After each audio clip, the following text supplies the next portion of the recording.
اعوذ باللہ من الشیطان الرجیم، بسم اللہ الرحمن الرحیم۔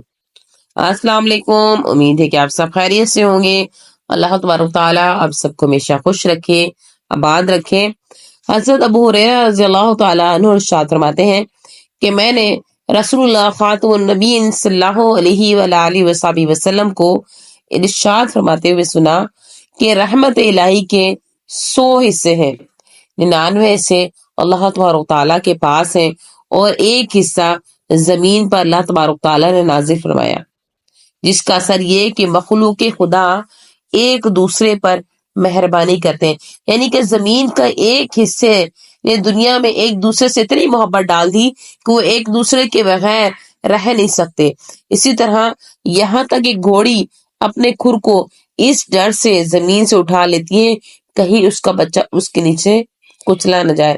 اسی طرح حضرت امام حسن رضی اللہ تعالیٰ عنہ سے مروی ہے، حضور صلی اللہ علیہ وآلہ وسلم نے ارشاد فرمایا، اللہ تبارک تعالیٰ نے اپنی 100 رحمتوں میں سے اہل دنیا پر صرف ایک رحمت کو نازل فرمایا جو ہر چیز کے فنا ہونے تک کے لیے کافی ہے۔ یعنی کہ دنیا کے ختم ہونے تک یہ ایک ہی رحمت کافی ہوگی۔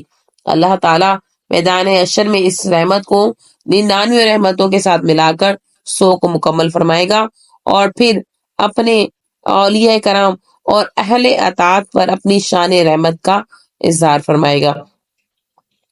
اسی طرح اللہ تبارک تعالیٰ ارشاد فرماتے ہیں سورۃ الاعراف کی آیت میں، بے شک اللہ کی رحمت قریب ہے نیکوکاروں سے، پس جو شخص امید رکھتا ہے اپنے رب سے ملنے کی تو اسے چاہیے کہ وہ نیک کام کریں۔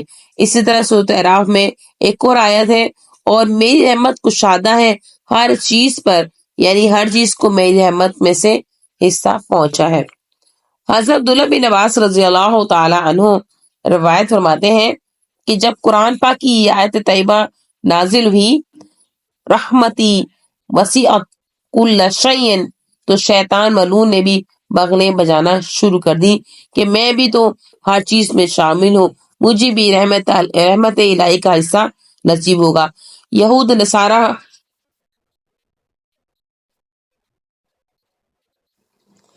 اپنی جگہ اکڑنے لگے، تب اللہ تبارک تعالیٰ نے قرآن مجید کی آیت نازل فرمائی سورۃ اعراف میں، 100 میں لکھوں گا اس کو ان لوگوں کے لیے جو تقوی اختیار کرتے ہیں اور ادا کرتے ہیں زکوٰۃ، یعنی میں تو اپنی رحمت سے انہیں ہی بہروکور کروں گا جو شرک سے بچیں گے اور زکوٰۃ ادا کریں گے، اور وہ جو ہماری نشانیوں پر ایمان لاتے ہیں، یعنی اللہ کی آیتوں کی تصدیق کریں گے۔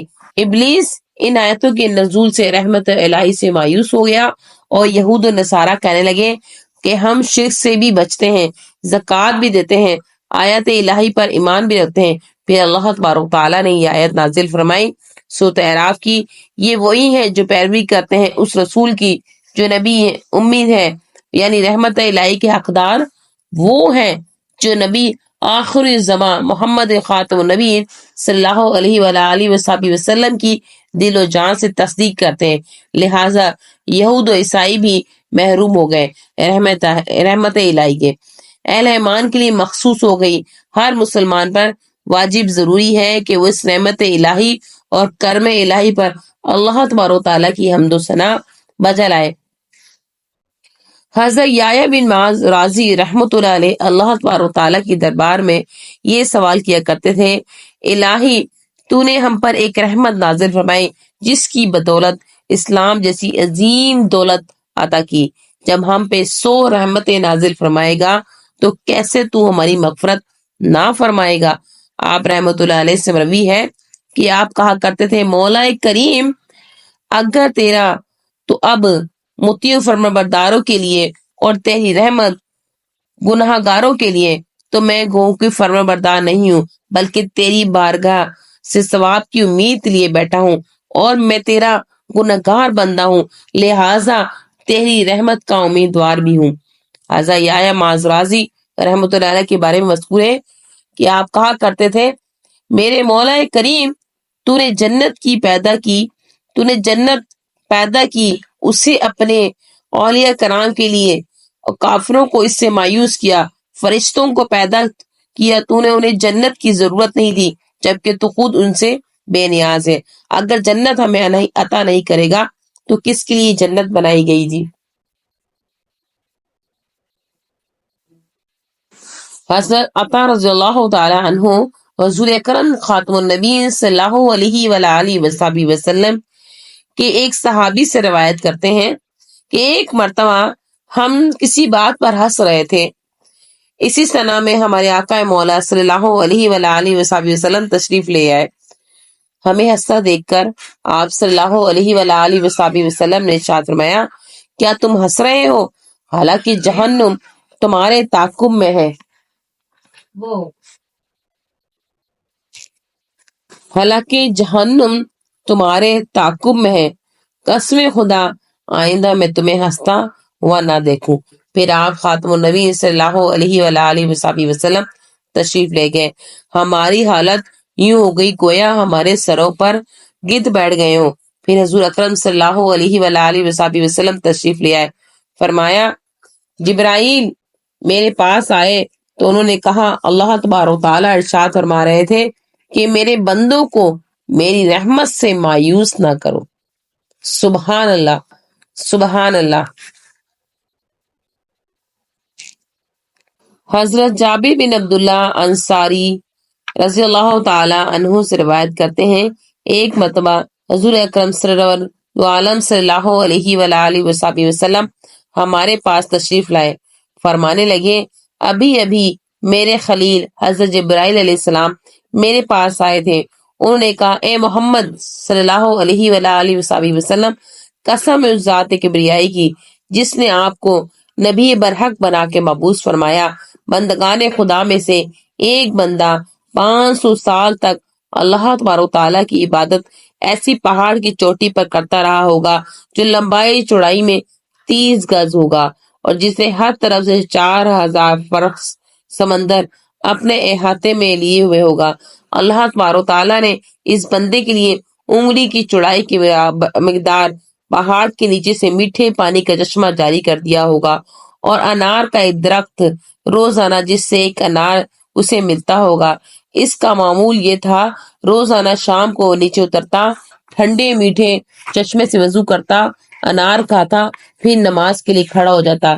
اس نے اللہ تبارک تعالیٰ کے حضور عرض کی یا الہی یا رب العالمین، میری روح سجدے کی حالت میں قبض کرنا اور زمین اور دیگر چیزوں سے میرے جسم کو محفوظ رکھنا، یہاں تک کہ میدان حشر میں بھی مجھے اسی حالت میں اٹھانا۔ اللہ تبارک تعالیٰ کو اس کی دعا کو شرف قبولیت بخشتے ہوئے اسے سب کچھ عطا فرما دے گا۔ حضرت جبرائیل علیہ السلام نے کہا ہم اترتے چڑھتے اسے حالت سجدہ میں پاتے ہیں، ہمارے علم کے مطابق اسے بروز حشر اسی حالت میں اٹھایا جائے گا، اللہ تبارک تعالیٰ کے حضور حاضر ہوگا تو اللہ تبارک تعالیٰ ارشاد فرمائے گا کہ میرے بندے کو میری رحمت سے جنت میں داخل کر دو۔ وہ بندہ عرض کرے گا بلکہ میرے عمل سے جنت میں داخل کیا جائے گا۔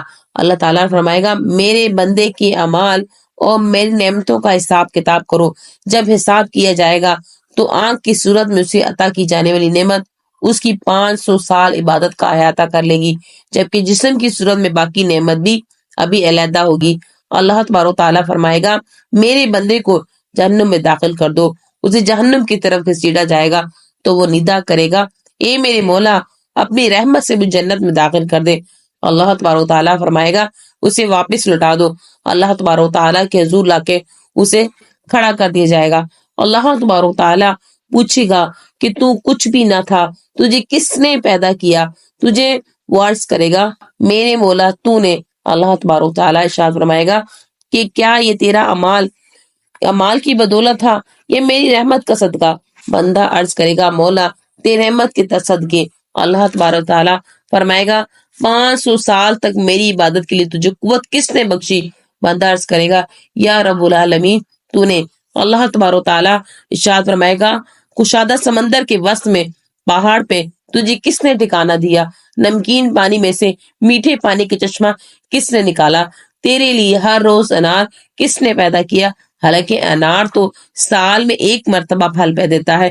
تو نے سوال کیا تھا حالت سجدے میں تیری روح قبض کرنا، میں نے یوں ہی کیا. بتا یہ سب کچھ کس نے کیا؟ بندہ عرض کرے گا میرے مولا تو نے ہی. اللہ تبارک تعالیٰ فرمائے گا ہر چیز میں رحمت کے صدقے سے ہی وجود میں آئی ہے، اب بھی اپنی رحمت سے ہی تجھے میں جنت میں داخل کروں گا.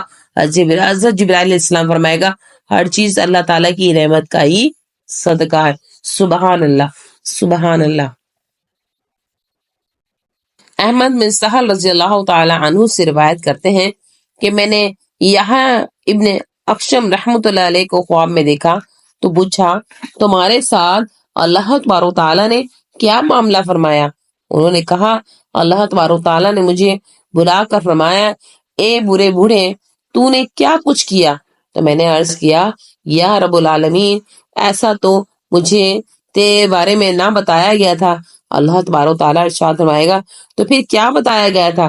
کہتے ہیں کہ میں نے عرض کیا مجھے عبد الرزاق نے حدیث میں بیان کیا.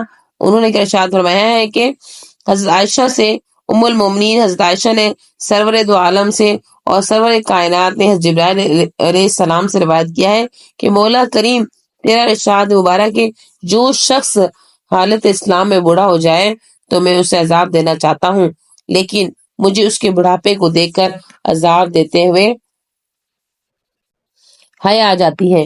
میرے مہربان مولا میں تو بہت بڑا ہوں.